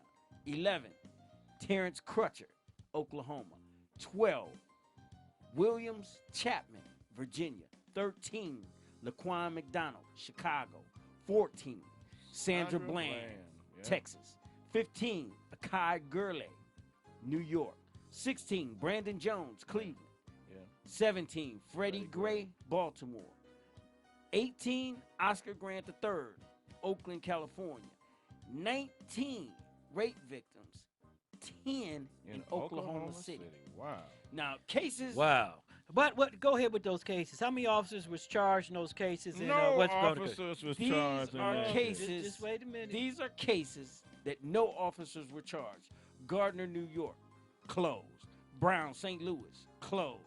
Rice, Cleveland, closed. Jamar Clark, Minnesota, closed. Keith L. Scott, closed. Alton Sterling, open. Cases officers were charged and found guilty, Oscar Grant III, Oklahoma City, California, 1 officer. Williams Capman, Virginia, 1 officer. Akai Gunlay, New York, 1 officer. Rape victims 10, Oklahoma City, 1 officer. Now you want to hear about the cases that officers were charged and found not guilty? Yeah, go ahead. I want to hear it all. Give me the numbers. Numbers don't lie. Freddie Gary, Baltimore, 6 officers. Williams and Russell, Cleveland, 1 officer. 1. Cases, officers waiting their day in court. Philander Castile, Minnesota, 1 officer. Chad Robertson, Chicago, 1 officer. Walter Scott, South Carolina, 1 officer. Laquan McDonald, Chicago, 1 officer. Chad Robertson, Chicago, 1 officer. Sandra Bland, Texas, 1 officer. Brandon Jones, Cleveland, Ohio, 1 officer. Now the breakdown is as follows. 2016 to 2017, officers charged with murder, rape, murder or rape only in 13 cases out of the 19 cases. In 2016-2017, the results of those 13 cases are as follows. 18 officers charged. Out of the 18 officers charged, 4 were found guilty. 7 were found not guilty. 8 are waiting their day in court. Officers charged in the above cases: Braylow, Russell, and Williams. Case, Cleveland. Sergeant Alicia White. Okay, but it says right there on the side, too. Let's go back into that. It says charged, but it says not guilty on the findings of the court. Right. Okay. Right. I apologize. Officers charged in the above cases, but found not guilty by the officers of the court. Braylow, Russell, and Williams. Case, Cleveland, North Carolina. Not guilty. Not guilty. Sergeant Alicia White, Freddie Gray, case, Baltimore. Charges dropped. 3. Lieutenant Brian Rice, Baltimore. Charges dropped. 4. Garrett Miller, Baltimore. Charges dropped. 5. Edward Nero, Baltimore. Charges dropped. Number 6. Caesar Goodson, Baltimore. Not guilty. 7. Williams Porter, Baltimore. Hung jury. Johannes Mahersel, Oscar Grant case. Guilty. Stephen Rankin, Williams Chapman case, Oakland, California. Guilty. Give me a second here. So that's the cases that went to court and the officers were found not guilty, and now we're going into... And there's some more. Oh, it's some more? Yeah. Okay. Number 10 is Peter Liang, Akai, Curley case, New York, guilty. Daniel Holtzclaw, rape victims case, Oklahoma City, guilty. Leroyce Tankerson, this is number 12, Leroyce Tankson, Chad Robertson case, Chicago, waiting court date. 13, Jason Van Dyke, Laquan McDonald case, Chicago, waiting court date. 14, Brian Encenia, Sandra Bland case, Texas, waiting court date. 15, Geronimo Yanez, Philander Castle case, Minnesota, waiting court date. 16, Michael Slager, Walter Scott case, South Carolina, waiting court date. 17, Betty Shelby, Terrence Crutcher case, Tulsa, waiting court date. And finally, Al Buford, Brandon Jones case, Cleveland, Ohio, waiting court date. Right. Alan, that case right there, it really comes personal around. So I don't really want to get into that case. But right now, there are 8 police officers who are charged in with murder or voluntary homicide, and it's in court right now. And we have to ask this question again, and I'm asking the chat room and everybody talking about it. Are we talking about we need police reform or reform of policing? And that's what I want everybody to understand right there, and everybody should know and ask themselves that. Is that what we want? Because when you go back over time, okay, this goes way back, like I told you, to 1851, if you want to go back, it's been doing it. But if you just come recent, when Los Angeles had to pay out $300 million for the Rodney King case. And we're not even going to talk about the cases of misconduct where the drug unit put 450 people in jail and all them people getting out of jail suing the cities, okay? And there are some consequence of a cost that has bankrupt cities when the DOJ had to come in and take over and, you know, or come back in, like in New Orleans, okay? Then you got Detroit, where the DOJ came in. But what we're going to do right here, we're going to take a break right here, and we're going to come right back before we go out, and we're going to take some time, and we're going to talk about some of the 19 cases that was presented at the summit, police reform, that people are screaming and hollering about, saying it screams for a change. And that's what we're going to start talking about, some of those cases, and then we're going to talk about where that change is going to come from. We'll be right back.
A great business needs a stunning website.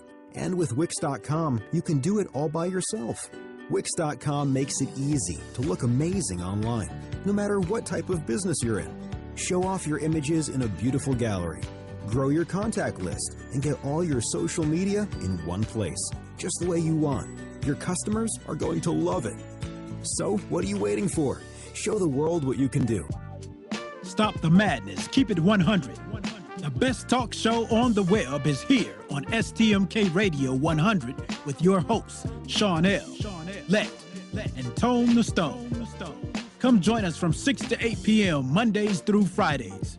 Stop the madness. Keep it 100 with live call-ins, heated discussions about current events, politics, national news, weather, and sports. Join our live online chat room and let your opinion show. Download our phone app. Stop the madness. Keep it 100 on STMK Radio 100. Come join us from 6 to 8 p.m. Mondays through Fridays. The best talk show on the web is here on STMK Radio 100. Call us at 1-866-484-7865.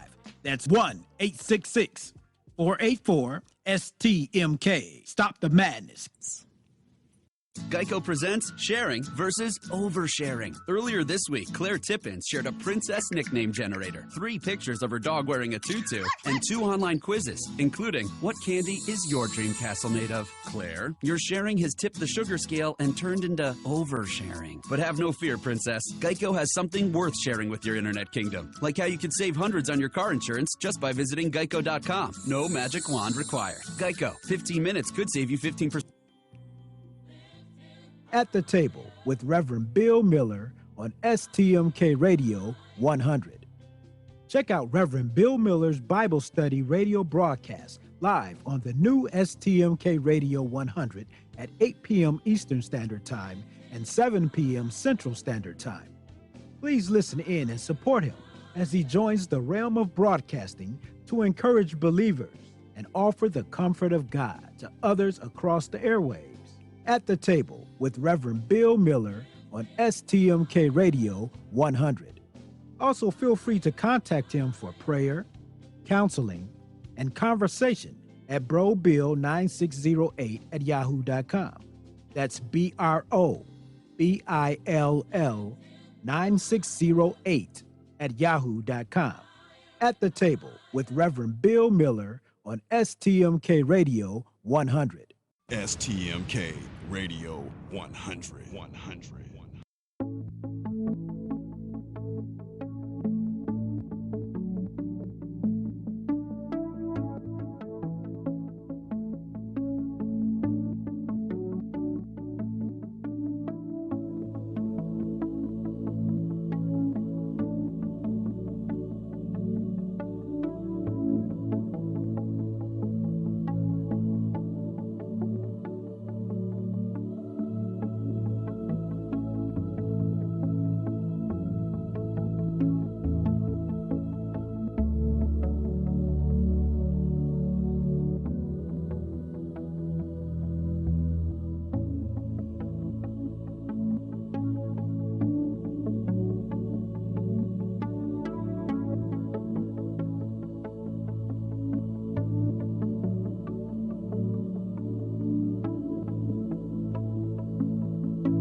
You've been tuned in to Stop the Madness, keeping it 100 on STMK Radio 100. And now back to your host one more time, Sean L., Let, and Tone the Stone.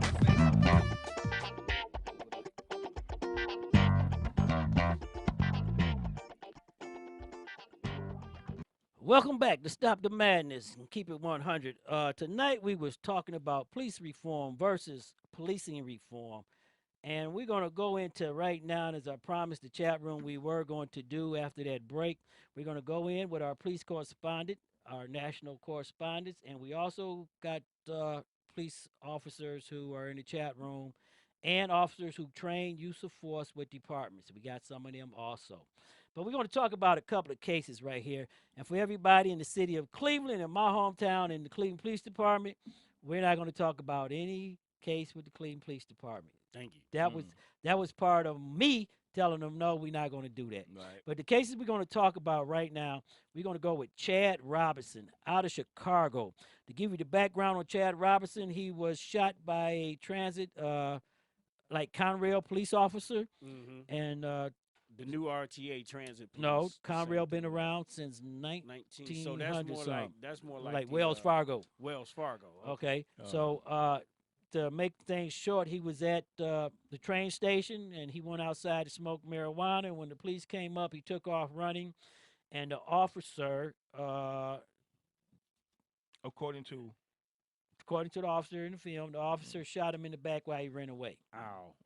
Now the question comes back to, and the chat room's asking you this, Sax Man, so let's get with it. Why me? Is this a cry out for police reform, or is this a cry for policing reform?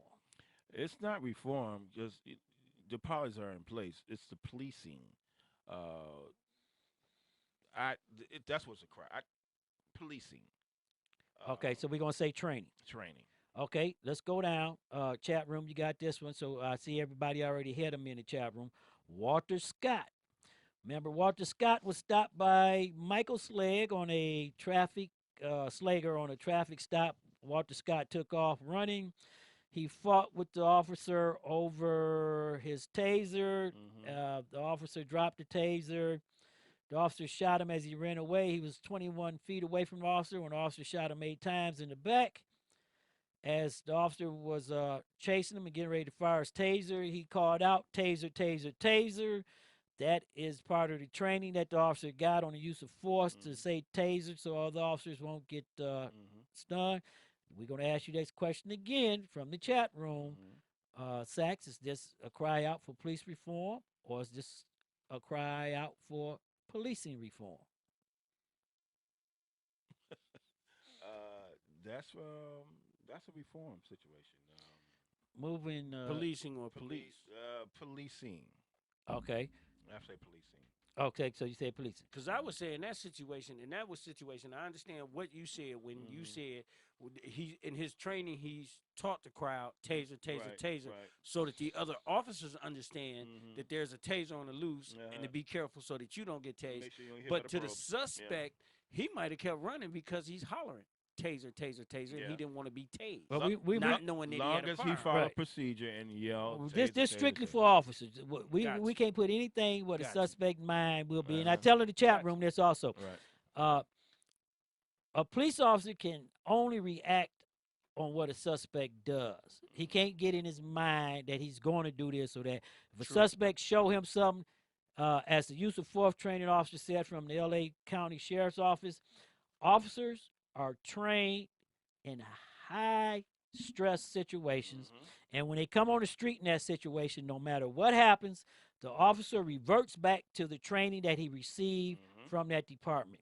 And this is a classic case of the police officer dealing with a stressful situation, because as he was going to deploy his taser, he followed his training.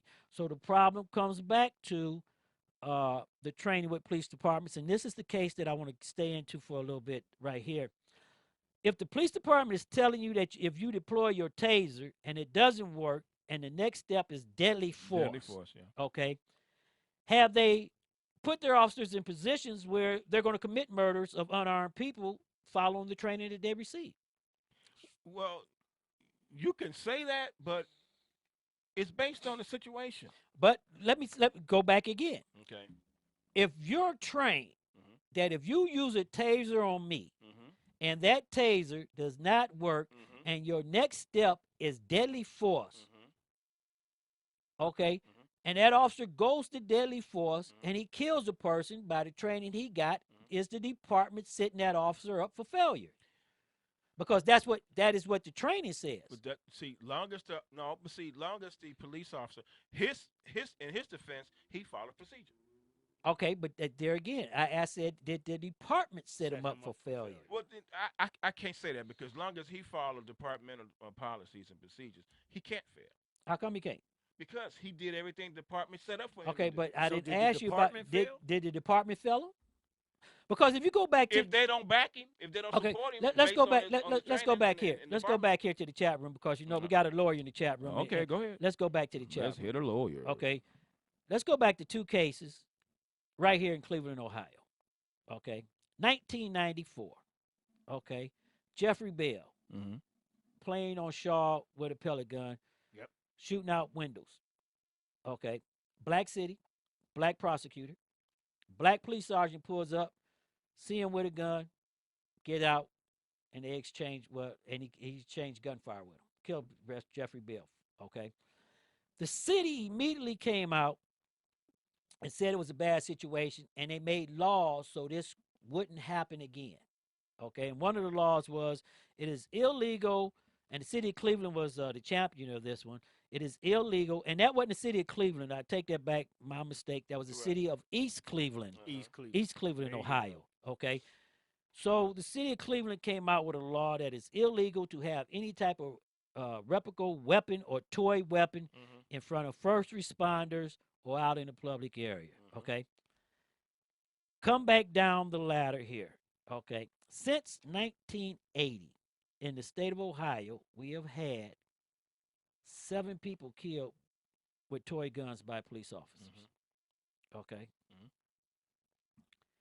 Now, knowing that and knowing the court rulings on that, okay, we're going to bring it home right here. The Tamir Rice case in the Cordell Park, okay, you have a kid playing with a toy gun, which is a violation of the law, so everybody say that, okay, but he's been a kid and he don't know the law, so chat room, go back into that. Now, you have a rookie police officer with a training officer. The city has already admitted that the training officer didn't follow proper procedure, okay?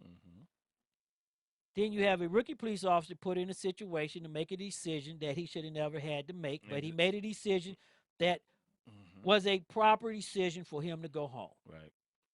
There again, did the department set these people up for failure, or is it policing reform that the training's no good? Sean, I'm not gonna let you put me on the spot like that. You don't have to put yourself on the spot. Just say you don't want to Put answer. me on the spot like that, you know, because I got a lawyer in the chat room that's going to answer for you. I mean, you know, the department has rules and regulations for a reason, and long as you follow those procedures, just like he did, they follow procedure. They did everything they're supposed to do.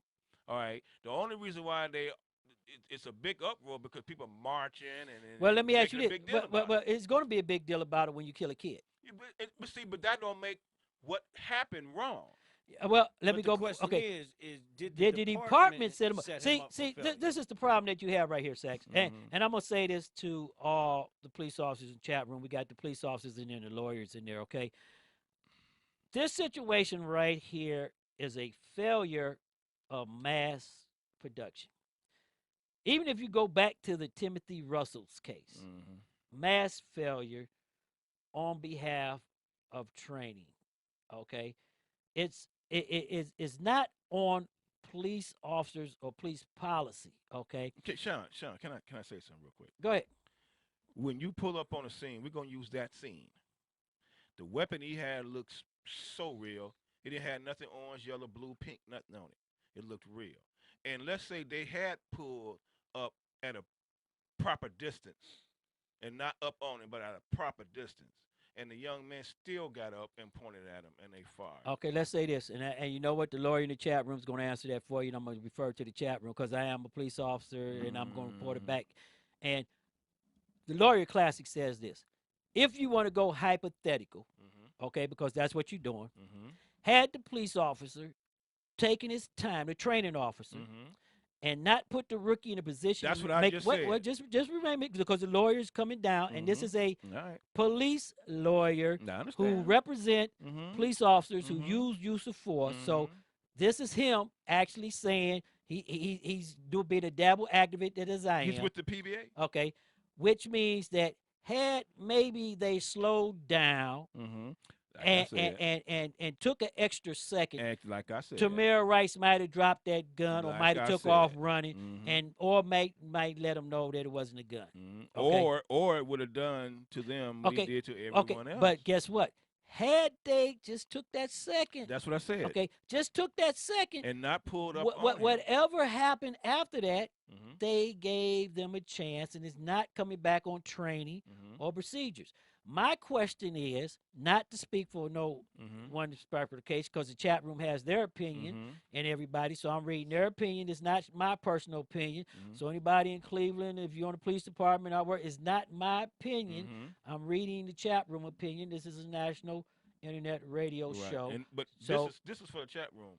The only mistake they made was the fact that they pulled up too close to that young man. well, I'm not even going to say they made a mistake. I mean, I'm just going to answer that for the But people because that's out if there. you go to the Eric only Br- thing that I can see that they did that they could have, if they had to change, I gotta was intervene. to pull up too close to that young man. I gotta intervene. That was it. Because wait, the question that he's asking you, and Uh-huh. the answer that you're giving is differing.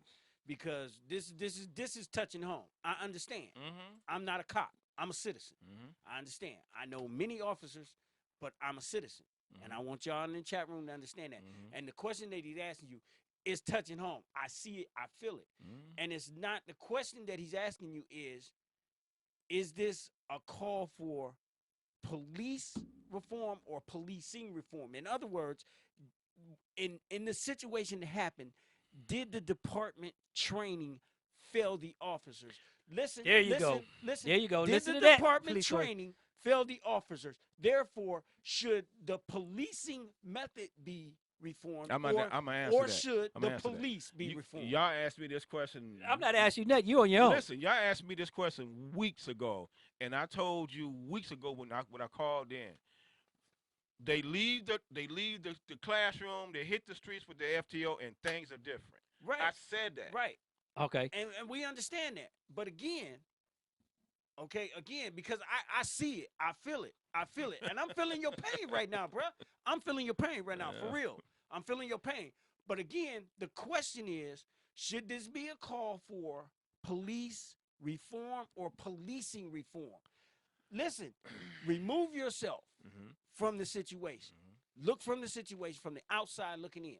What he's saying is, in this situation, in any given situation where something like that happens, is it a call for policing reform, meaning the training, the administrators, the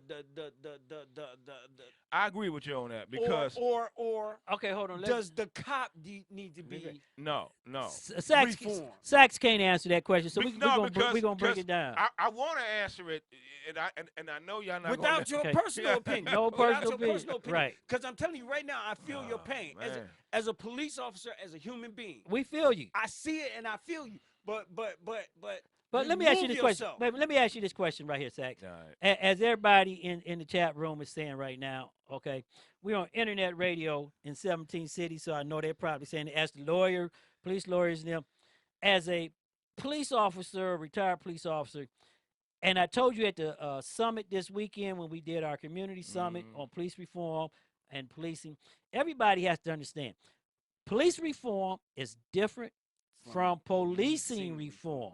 Okay, and this is what the community maybe need to back up from. All police officers are not out here doing stuff crazy or making mistakes. Intentionally, okay? no. Okay, but listen, Sachs, just listen for a minute, because you know what it is. You too personally involved, and you scared to come back with it. But I'm not scared. Y'all know y'all gonna chop me up. But the difference is, and I'm telling this to the chat room, okay, policing reform means the way police officers interact with the community and how they take their training out into the community. And it goes back to the way the supervisors interact with those officers.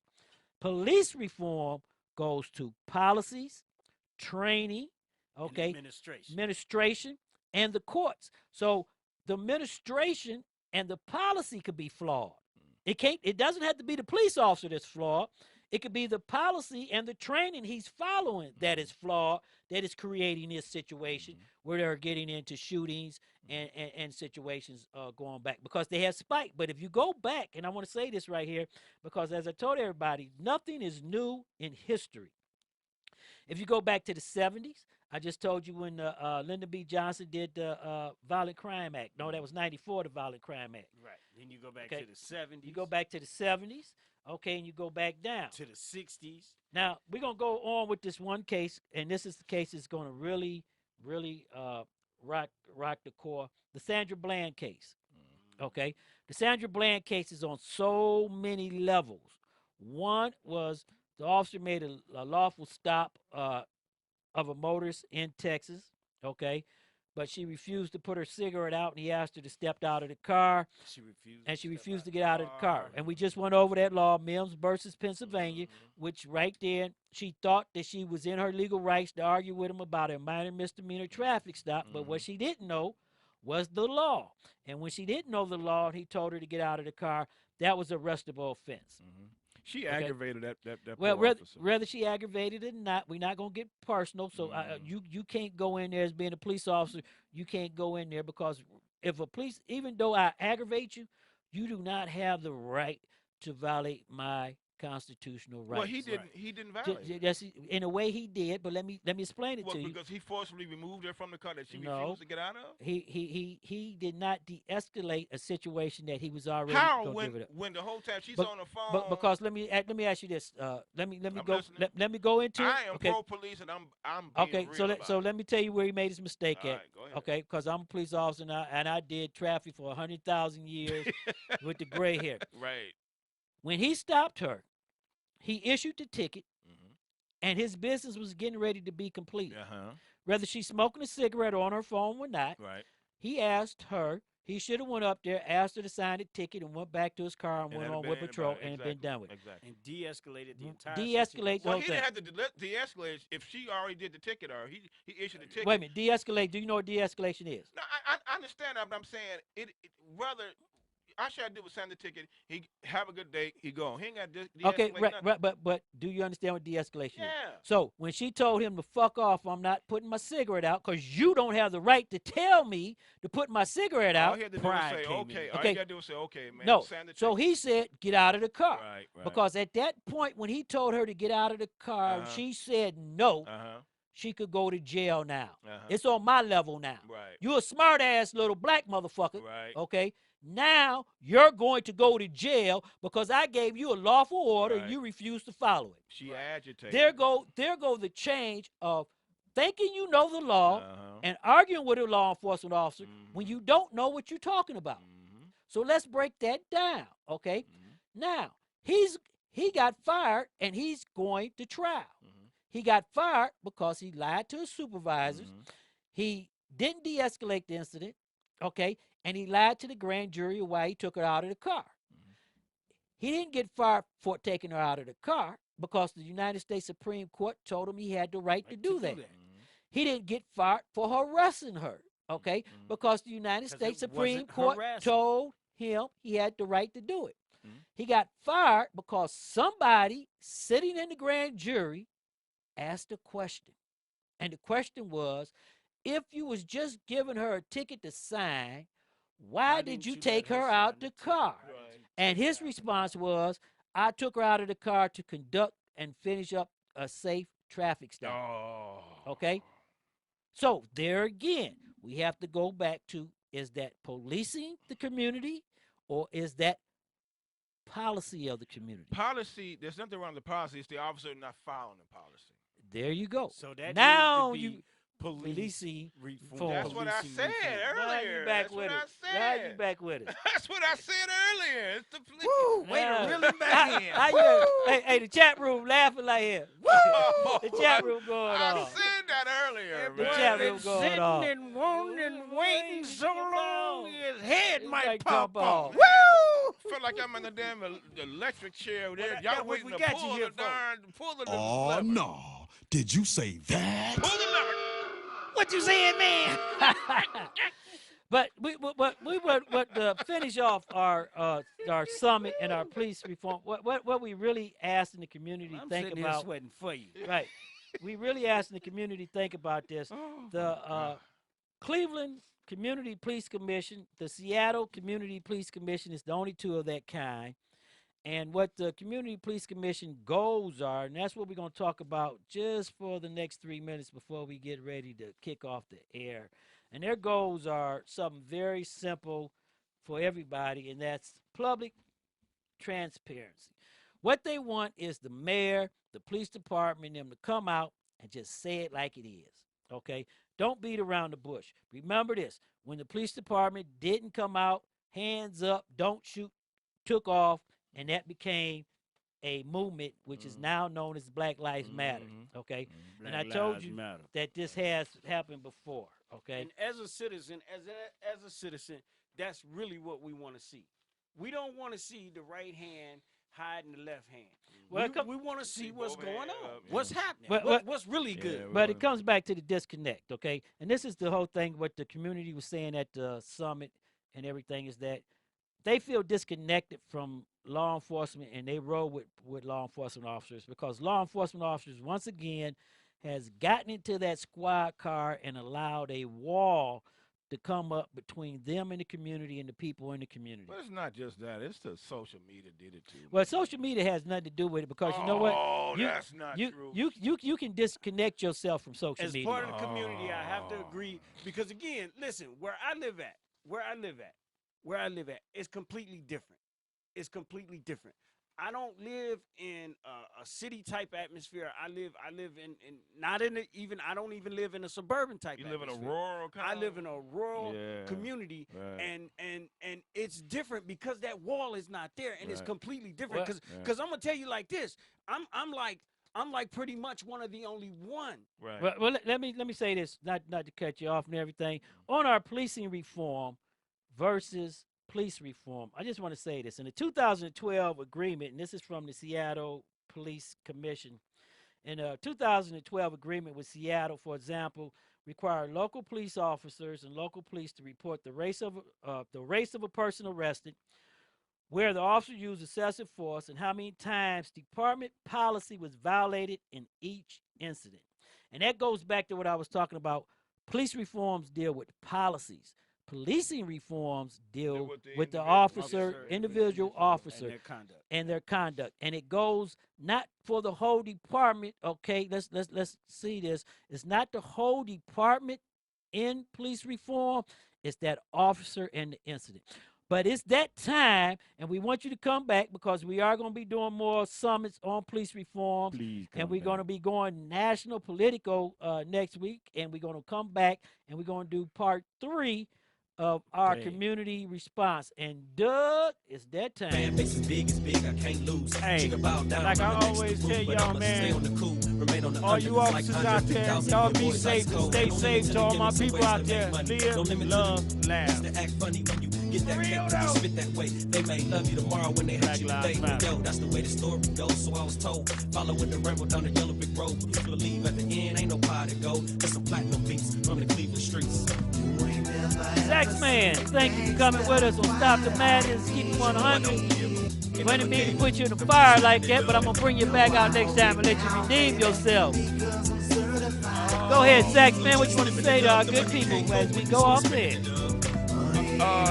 Everybody on YouTube, Facebook, SoundCloud, Snapchat, all these social medias, I want to apologize for my colleagues' behavior. We still love you, Sax. the way they dog me, but that's what it's called. Keep it real, keep it 100. If they gonna dog me, it's all good. Thank you for tuning in. See you next week. I have my bulletproof vest on next week. Oh, Sax, come on. I know. To all my listeners, Snapchat, Instagram, YouTube Live, Mixcloud, SoundCloud, and Ustream. We'd like to thank you for being with us tonight on Stop the Madness, Keep It 100. Next week, we will be back. Come see us Monday through Friday, 6 to 8 p.m. And where your opinion shows, we do take it. As I always say before I leave the air, peace, love, and happiness.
You've been listening to Stop the Madness, Keep It 100 on STMK Radio 100. Fan base is big, I can't lose. Sugar bow down, I'm the next to rule, but I'ma stay on the cool.